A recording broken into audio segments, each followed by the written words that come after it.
Hello everyone, so welcome you all on the YouTube channel of Success Tree Punjab. I am Naina and सत श्री अकाल to everyone. So जैसा कि आप सभी को पता है हमारी हर वीक में आपको PS टेट की डिफरेंट सब्जेक्ट्स की क्लासेस देखने को मिलती हैं जिसमें हम डिफरेंट MCQs करते हैं, राइट? तो आज हम साइंस से रिलेटेड कुछ इंपॉर्टेंट MCQs डिस्कस करने वाले हैं. सो ये रिवीजन पर्पस के लिए हैं आप सभी के और काफ़ी इंपॉर्टेंट क्वेश्चंस हैं जो जिस तरह के क्वेश्चंस आपको पेपर में देखने को मिलते हैं, राइट? तो चलिए फिर आज का जो सेशन है उसको हम शुरू करते हैं विदाउट वेस्टिंग एनी टाइम. तो क्वेश्चन को पहले रीड करना है, फिर खुद से अटेम्प्ट करने की कोशिश करनी है और फिर आंसर देखना है कि आंसर क्या होगा और उसकी एक्सप्लेनेशन भी अच्छे से सुननी है, ठीक है? तो चलिए शुरू करते हैं. This is your first question जिसमें आपसे पूछा गया है which colour of VIBGYOR's light has the minimum wavelength. देखिए आप वेवलेंथ और फ्रीक्वेंसी के बारे में पढ़ते ही हैं, ठीक है? जब आप इनके बारे में पढ़ते हो स्पेशली इलेक्ट्रोमैग्नेटिक वेव स्पेक्ट्रम के बारे में, ठीक है? तो आपसे पूछा गया है जो विबग्योर लाइट है उसमें मिनिमम फ्रीक्वेंसी वेवलेंथ कहाँ पे देखने को मिलती है.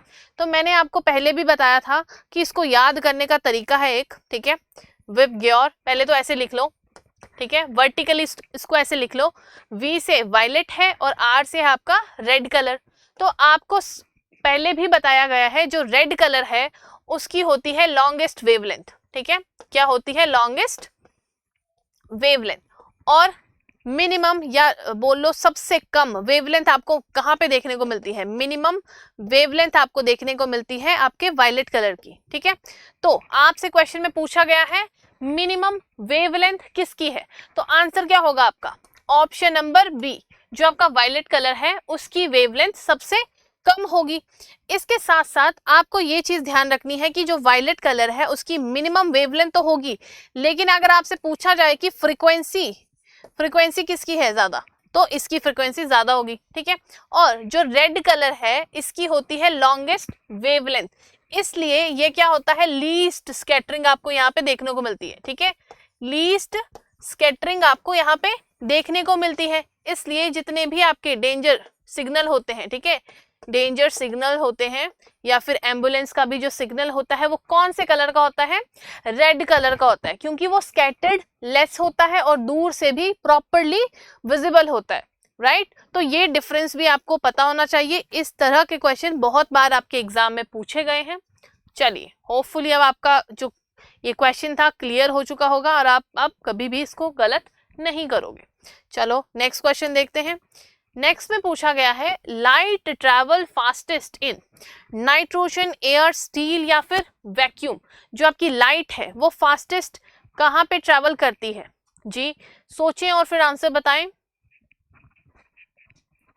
चलिए होपफुली अब तक आपने सोच लिया है, तो आंसर होगा आपका वैक्यूम में. अभी देखिए यहाँ पे क्वेश्चन था लाइट के अकॉर्डिंग में, लाइट के कंटेक्स्ट में. अगर क्वेश्चन होता साउंड के कंटेक्स्ट में तब आंसर वैक्यूम नहीं होता, तब आंसर क्या होना था? तब आंसर स्टील होना था. लेकिन यहाँ पे पूछा गया है किसके कंटेक्स्ट में? लाइट के कंटेक्स्ट में, ठीक है? तो ध्यान देना है कि क्वेश्चन किसके कंटेक्स्ट में पूछा गया है. और स्पीड ऑफ लाइट वैक्यूम में कितनी होती है? 3 × 10⁸ मीटर पर सेकेंड. तो ये भी आपको आइडिया होना चाहिए, राइट? चलिए फिर नेक्स्ट क्वेश्चन पे चलते हैं. नेक्स्ट क्वेश्चन में आपसे पूछा गया है the splitting of white light into its component colour is called sublimation, combustion, condensation या फिर डिस्पर्जन. आपने देखा होगा जब एक प्रिज्म से व्हाइट लाइट को पास ऑन किया जाता है तो वो 7 रंगों में डिवाइड हो जाती है. तो उस पर्टिकुलर फिनोमिना को हम कौन सा नाम देते हैं? क्वेश्चन में ये पूछा गया है. तो सोचिए और आंसर करने की कोशिश करें. ऑलराइट, ठीक है, अभी ध्यान से सोचें फिर आंसर करें. चलिए होपफुली अब तक आपने ध्यान से सोच भी लिया होगा और आंसर मार्क कर दिया होगा. तो आंसर क्या होगा? सिंपल सा डिस्पर्जन, ठीक है?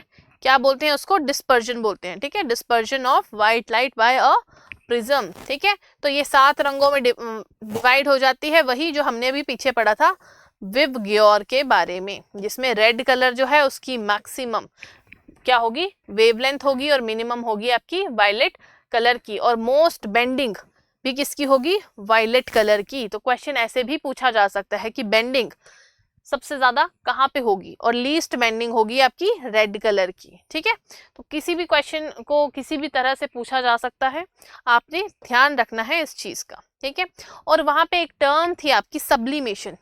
तो व्हाट इज सब्लिमेशन, बताएं जरा, सोचें पहले। सब्लिमेशन होता क्या है, जब आपका सॉलिड जो है वो डायरेक्टली चेंज हो जाता है गैसियस स्टेट में, तो उस प्रोसेस को हम बोलते हैं सब्लिमेशन। और इसका बेस्ट एग्जांपल होता है आपका ड्राई आइस का। ड्राई आइस किसको बोला जाता है, solid form of carbon dioxide, solid form of CO2, जिसको हम क्या बोलते हैं, ड्राई आइस। ठीक है, इसके अलावा camphor is also the example, camphor is also the another example. और कैम्फर के अलावा जो आपकी नेफ्थलीन बॉल्स होती हैं, ठीक है, जब आपके घर वाले गर्मियों के टाइम पे रजाई वगैरह जो होती है ना, जितने भी विंटर्स के क्लोथ्स होते हैं उनको एक जगह स्टोर करके रख देते हैं और उसमें नेफ्थलीन बॉल्स डाल देते हैं। और आपने देखा होगा जब विंटर्स में निकालते हैं उन कपड़ों को, तो वो जो नेफ्थलीन बॉल्स थी वो गायब हो जाती हैं। क्यों, क्योंकि वो सॉलिड फॉर्म से किस में कन्वर्ट होगी थी, गैसियस फॉर्म में। तो इस प्रोसेस का नाम क्या होता है आपका, सब्लिमेशन। राइट, होपफुली समझ आ गया होगा। चलिए नेक्स्ट क्वेश्चन देखें। नेक्स्ट क्वेश्चन पूछा गया है, the size of the image formed by a plane mirror is always dash to the object. Punjabi में भी ट्रांसलेटेड है क्वेश्चन, आप ध्यान से इसको पढ़ें फिर आंसर करें। प्लेन मिरर के बारे में पूछा गया है, मैंने बहुत बार ये क्वेश्चन क्लास में करवाया है। ठीक है, तो इसके साथ साथ आपने मुझे प्लेन मिरर की कैरेक्टरिस्टिक्स भी बतानी है, सोचें और बताएं।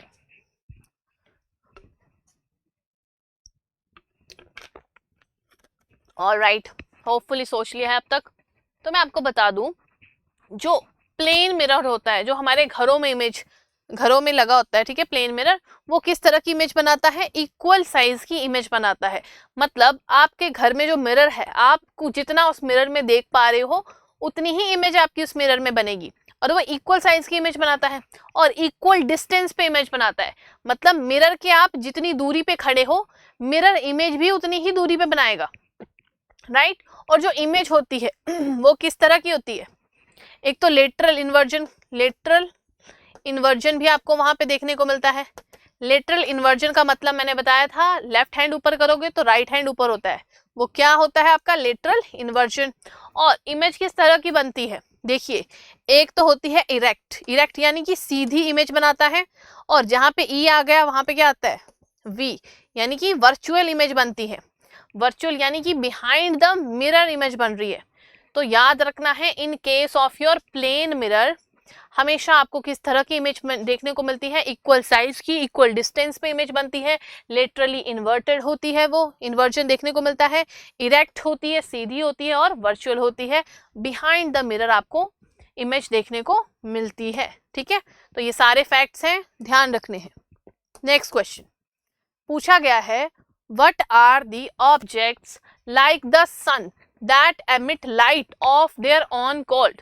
राइट, ऐसे ऑब्जेक्ट्स जो अपनी लाइट्स जो हैं वो, जिनकी खुद की लाइट होती है, मतलब ठीक है, जो खुद की लाइट एमिट करते हैं, उस तरह के ऑब्जेक्ट्स को हम क्या कहते हैं, transparent object, opaque object, translucent object, या ल्यूमिनियस ऑब्जेक्ट्स। जी बताएं, सोचें और आंसर करें, और जो बाकी ऑप्शंस हैं उनके बारे में भी सोचें कि वो क्या सिग्निफिकेंस है, उनकी क्या सिग्निफाई कर रहे हैं। ऑलराइट, होपफुली अभी आपने सोच लिया है आंसर। ठीक है, चलें करें डिस्कस। तो देखो, इस तरह के ऑब्जेक्ट्स होते हैं हमारे ल्यूमिनियस ऑब्जेक्ट। ठीक है, जैसे कि आपका सन हो गया, ठीक है, सन हो गया। राइट, ट्रांसपेरेंट जिसके आर पार आप देख सकते हो। राइट, और ओपेक यानी कि जिसके आर पार बिल्कुल भी नहीं देख सकते हो। देखिए, ट्रांसपेरेंट ऑब्जेक्ट में एग्जाम्पल आ जाएगा आपका ग्लास, ओपेक में एग्जाम्पल आ जाएगा वुड, ठीक है, लकड़ी, और ट्रांसल्यूसेंट में वैक्स पेपर। ठीक है, वैक्स पेपर, या फिर जो फोग लगी होती है, ठीक है, फोग लगी होती है आपके ग्लासेस में, जो आपके चश्मे वगैरह होते हैं ना, वो मतलब कई बार आपने देखा होगा विंटर्स के टाइम में जो आपने स्पेक्स पहनी होती है, चश्मा पहना होता है, उसमें फॉग लग जाती है तो आपको धुंधला धुंधला दिखाई देता है, फिर आपको उसको साफ करते हो, तो उस तरह के ऑब्जेक्ट्स को हम किस कैटेगरी में फॉल करते हैं? ट्रांसल्यूसेंट ऑब्जेक्ट की कैटेगरी में। ठीक है, तो ये डिफरेंस आपको बिल्कुल क्रिस्टल क्लियर होने चाहिए। ठीक है, चलिए नेक्स्ट क्वेश्चन देखो। डायनमो कन्वर्ट्स, ठीक है, ये एक डिवाइस है, ये क्या कन्वर्ट करती है? High voltage to low voltage, electrical energy को मैकेनिकल एनर्जी में कन्वर्ट करती है, या फिर मैकेनिकल टू इलेक्ट्रिक एनर्जी में, या फिर low voltage to high voltage. जी जल्दी से बताएं आप answer. Dynamo converts what? Simple question है, बहुत बार क्लास में डिस्कस हुआ है। ठीक है, देखिए क्या करती है ये? मैकेनिकल एनर्जी को चेंज करती है आपकी इलेक्ट्रिकल एनर्जी में। ठीक है, मैकेनिकल एनर्जी को इलेक्ट्रिक एनर्जी में कन्वर्ट करती है। ओके, चलो नेक्स्ट क्वेश्चन देखें। The quality of the wire used in the fuse is, बताओ। सिंपल क्वेश्चन, बहुत बार डिस्कस हुआ है और ये प्रीवियस ईयर पेपर में भी आपसे पूछा गया है। The quality of wire or the quality of the wire used in the fuse is low resistance, high melting point, low resistance, low melting point, high resistance, low melting point, या फिर high resistance, high melting point। जी क्या लगता है आपको answer क्या होगा इसका? Question number 7 का। चलो होपफुली अब तक सोच लिया होगा आप सभी ने। आंसर है सिंपल सा, हाई रेजिस्टेंस होती है और लो मेल्टिंग पॉइंट होती है। क्यों यूज की जाती है फ्यूज वायर? आप सभी ने पढ़ा ही है कि जब भी आपके सर्किट वगैरह होते हैं उसमें अगर फ्लो ऑफ करंट ज़्यादा हो जाए, ठीक है, तो उसमें चांसेस होते हैं कि कुछ भी मिसहैपनिंग हो सकती है। ठीक है, तो हमेशा ऐसी फ्यूज वायर्स लगाई जाती हैं जो उन कनेक्शन को ज्वाइंट करके रखती है। तो जैसे ही करंट की सप्लाई जो है वो ज़्यादा आ जाए तो वो जो वायर है वो मेल्ट हो जाती है। ठीक है, ताकि कनेक्शन ब्रेक हो जाए और कुछ भी फायर वगैरह या कुछ मिसहैपनिंग ना हो, इसलिए हम यूज़ करते हैं हाई रेजिस्टेंस और लो मेल्टिंग पॉइंट को। ठीक है, क्वालिटी ऑफ वायर इस तरह की होती है जो फ्यूज वायर होती है। ओके, तो प्लीज़ इस चीज़ का ध्यान रखें, आपको आइडिया होना चाहिए। ठीक है, नेक्स्ट क्वेश्चन देखो। क्वेश्चन में पूछा गया है alternating current converted to direct current is done, मतलब जो आपका एसी करंट होता है वो डीसी करंट में जो हम चेंज करते हैं वो कौन सी डिवाइस के थ्रू किया जाता है? ठीक है, एसी करंट को, अल्टरनेटिंग करंट को हम चेंज कर रहे हैं डीसी करंट में, तो किसके थ्रू कर सकते हैं? डायनमो, मोटर, ट्रांसफार्मर के द्वारा या रेक्टिफायर के द्वारा? देखिए एसी करंट आप सभी को पता है, हमारे घरों में आने वाला करंट कौन सा होता है? AC current. ठीक है, डीसी करंट जितनी भी हमारी मोबाइल डिवाइसेस हैं, चार्जर, मोबाइल डिवाइसेस बोल लो या फिर चार्जर बोल लो अपने, ठीक है, वो किस करंट पे चलते हैं? डीसी करंट पे। ठीक है, डायरेक्ट करंट पे चलते हैं। तो हमारे जो चार्जर होते हैं उनमें एक डिवाइस फिट की गई होती है जिससे वो कन्वर्ट कर देते हैं एसी करंट को, किसमें? डीसी करंट में। ठीक है, तो क्या यूज किया जाता है? रेक्टिफायर यूज किया जाता है आपके चार्जर में। ठीक है, तो ये क्वेश्चन पहले भी डिस्कस हुआ है, होपफुली अभी आपका गलत नहीं हो रहा हो।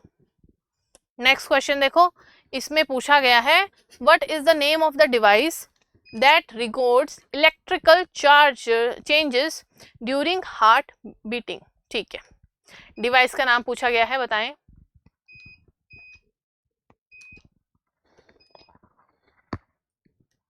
चलो बताओ जल्दी से आंसर।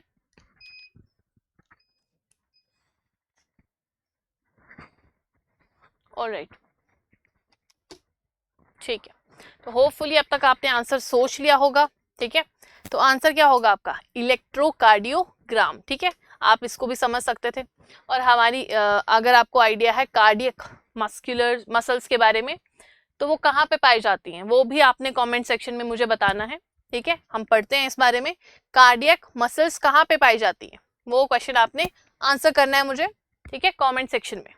नेक्स्ट क्वेश्चन देखो, what is the SI unit of electrical resistance?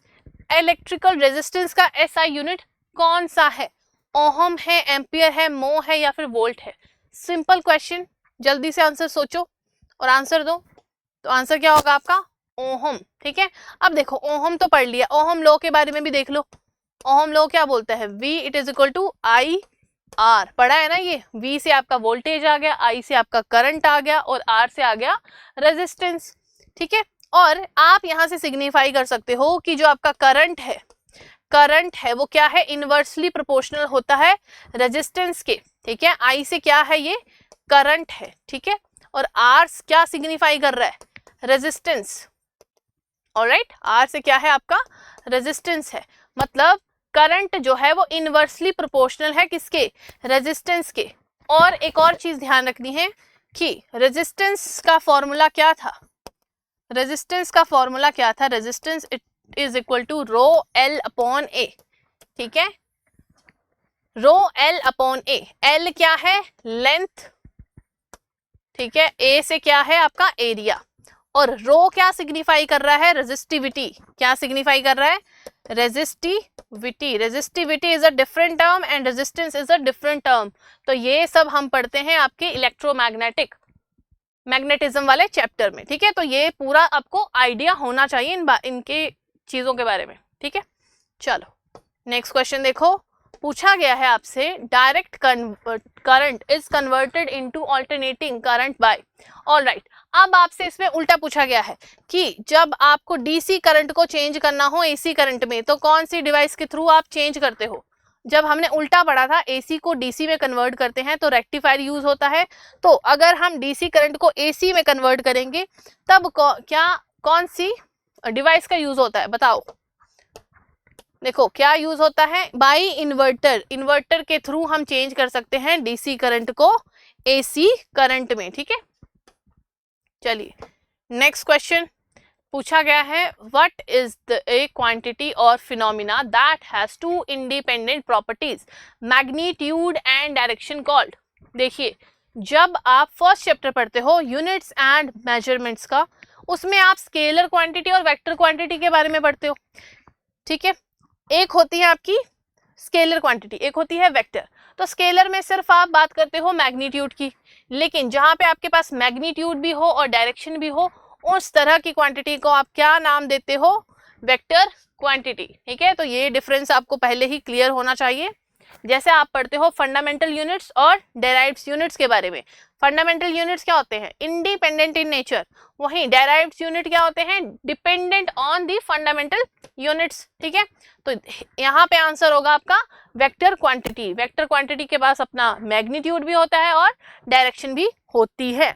चलो नेक्स्ट क्वेश्चन, ये आपका प्रीवियस ईयर क्वेश्चन है, ठीक है। पीवाईक्यू में पूछा गया है when a switch is of, अगर आपके पास कोई सर्किट है वहां पे स्विच ऑफ है तो क्या होगा, current stops at switch, current is open, no current flow या current flow after some time. जी बताएं जरा, किसी सर्किट में अगर आप स्विच ही बंद कर दो तो क्या उसके कॉन्सिक्वेंसेस होंगे, क्या लगता है आपको, क्या आंसर होगा। देखो बहुत ही सिंपल क्वेश्चन है, थोड़ा सोचो जल्दी। देखिए answer will be B, second और थर्ड स्टेटमेंट करेक्ट है।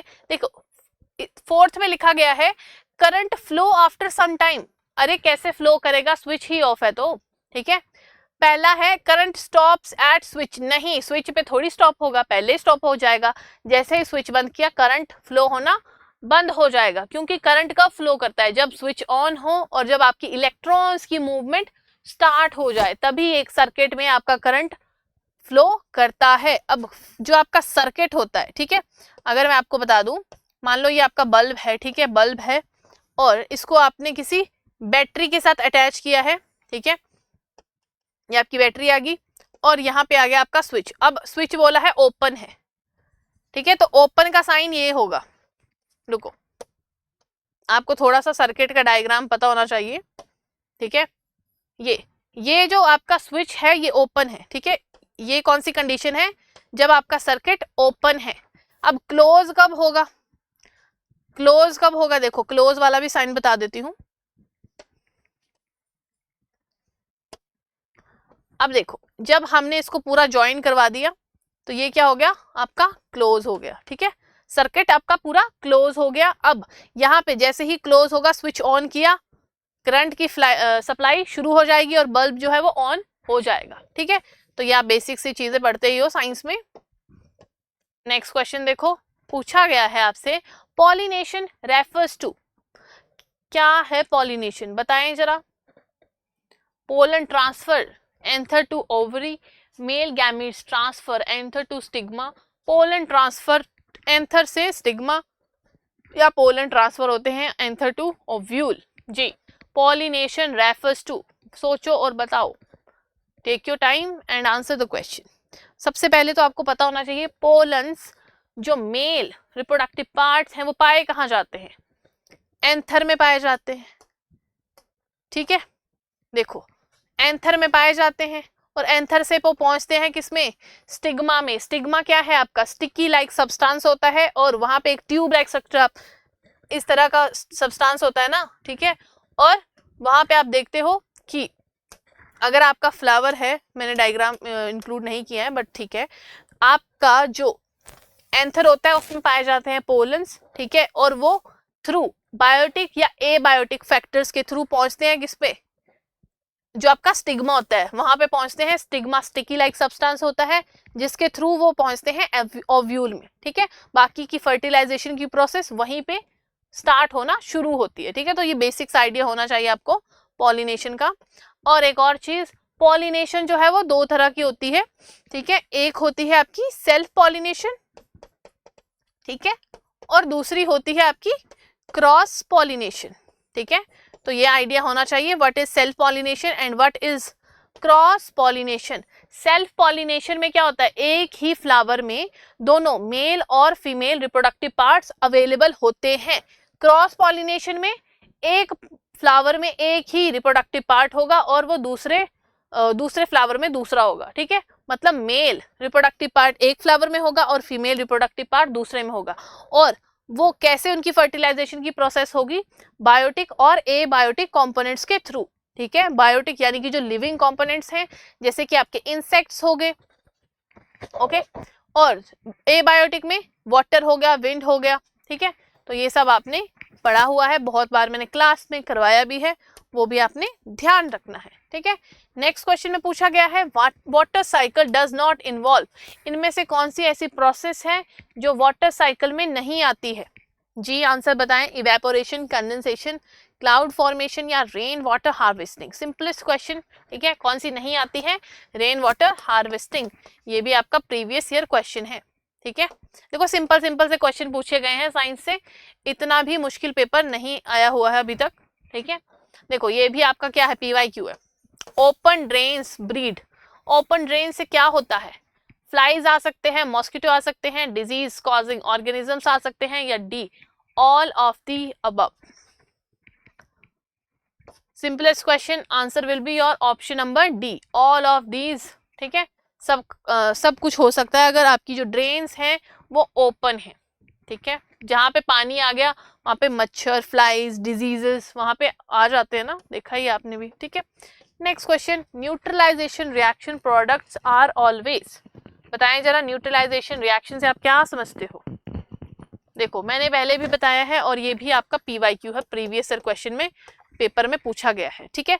जब भी हम किसी एसिड को या फिर बेस को रिएक्ट करवाते हैं एक दूसरे से तो आपका प्रोडक्ट क्या बनता है, सॉल्ट जो आपका NaCl है प्लस वाटर H2O, ठीक है। तो प्रोडक्ट क्या होता है आपका, वाटर और NaCl, सॉल्ट और water. Then answer will be your option number C, ठीक है। चलो next question, turmeric turns red in, जी जो आपकी टर्मरिक होती है ना हल्दी, जब वो रेड कलर में बदल जाती है तो वो क्या सिग्निफाई करती है कि सॉल्यूशन कैसा था आपका, बेसिक था, एसिडिक था, न्यूट्रल था या न्यूट्रल एसिडिक था, बताओ जरा। आप ये पढ़ते हो एसिड बेस और सॉल्ट वाले चैप्टर में, और pH स्केल के बारे में सबने सुना है, P स्टैंड फॉर पोटेंज, ठीक है। pH is your power of hydrogen and पोटेंज का मतलब भी क्या होता है, पावर ही होता है, ठीक है।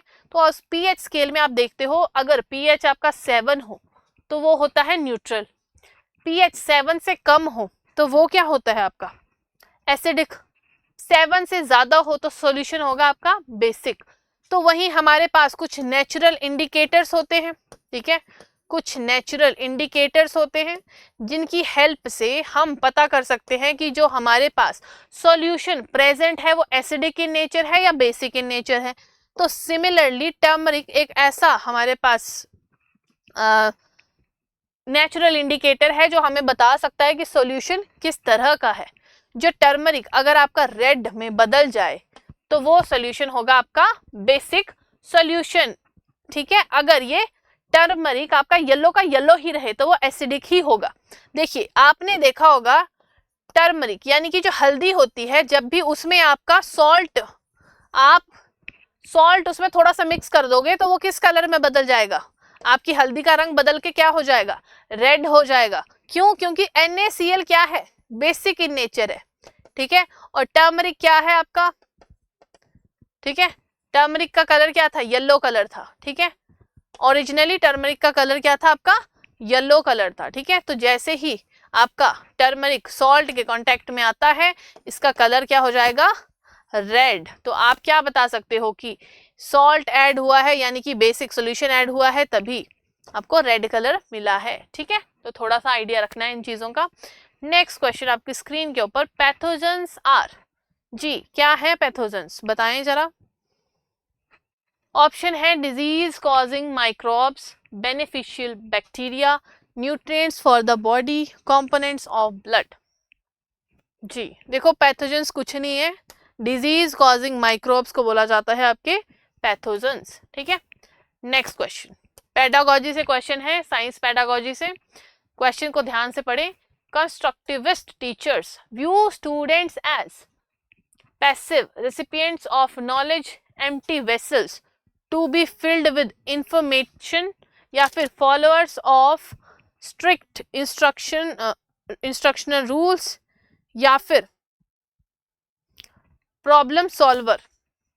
जी बताएं जरा स्टूडेंट्स को ये क्या देखते हैं, ध्यान से सोचो क्योंकि पेडागोजी से भी क्वेश्चन आते हैं आपके।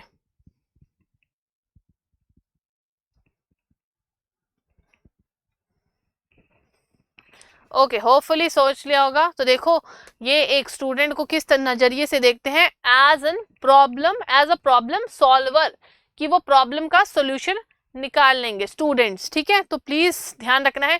बाकी देखो आप इनको ऑप्शन से भी डिलीट कर सकते हो।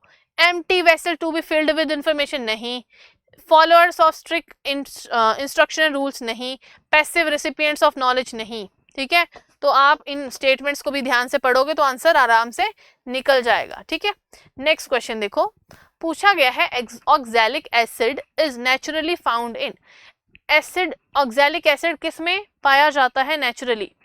ओके आंसर बताना है, spinach, lemon juice, table salt या ऑलिव ऑयल। देखो सिंपल सा आंसर है स्पिनिच। स्पिनिच जो आपका साग वगैरह होता है ना उसमें पाया जाता है आपका ऑक्सैलिक एसिड। यहाँ से हर साल क्वेश्चन बनता है इस स्लाइड से। This is very important from exam point of view, मैंने हमेशा एम्फेसाइज किया है क्लास में, तो प्लीज नोट कर लेना है। और याद करने का तरीका भी बताया है, पहले 4 याद करो, फिर अगले 4 याद करो और फिर बाकी के याद करो। हमेशा एक ही बारी में सारे याद नहीं करने हैं, फिर भूल जाओगे आप। तो हमेशा डिवाइड कर लो कि पहले 4 याद करेंगे, फिर उसके बाद 4 अगले याद करेंगे, फिर अगले 4 याद करेंगे। और if you guys are following my classes since from day 1, तब तक तो आपको याद हो जाना चाहिए, क्योंकि ये क्वेश्चन ये स्लाइड मैंने बहुत बार इंक्लूड की है। इसलिए इंक्लूड की है कि आपके पेपर में आपका क्वेश्चन गलत ना हो। अगर यहाँ से गलत कर दोगे तो फिर क्या होता है ना कि दुख बहुत होता है, ठीक है, सिंपल क्वेश्चन गलत करने का। चलो okay, so this was it from my side everyone. Hopefully आपको ये जो क्लासेस चल रही हैं ये बेनिफिशियल हो रही हैं, आपको बहुत चीज़ें नई भी समझ में आ रही हैं और आपका जो रिवीजन है वो अच्छे से चल रहा है। क्योंकि PS टेट आपके पेपर 2 में साइंस पूछी जाती है, तो मैंने साइंस के बहुत से कॉन्सेप्ट्स और बहुत से MCQs ऑलरेडी क्लास में करवाए हैं। अगर डेली फॉलो कर रहे हो तो आपका रिवीजन भी साथ के साथ हो रहा होगा। और आपको पता है एग्जाम कभी भी आ सकता है, ठीक है, डेट्स कभी भी अनाउंस हो जाएंगी, तो प्लीज़ इन चीज़ों का ध्यान रखें आप।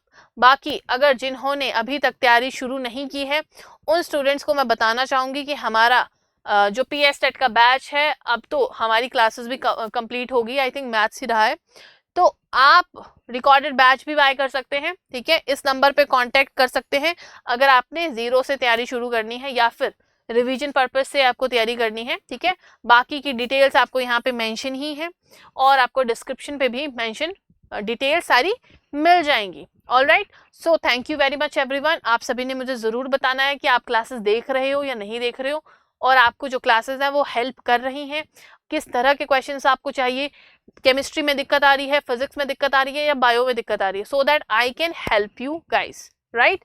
सो thank you very much everyone, take care and God bless you all. Thank you so much.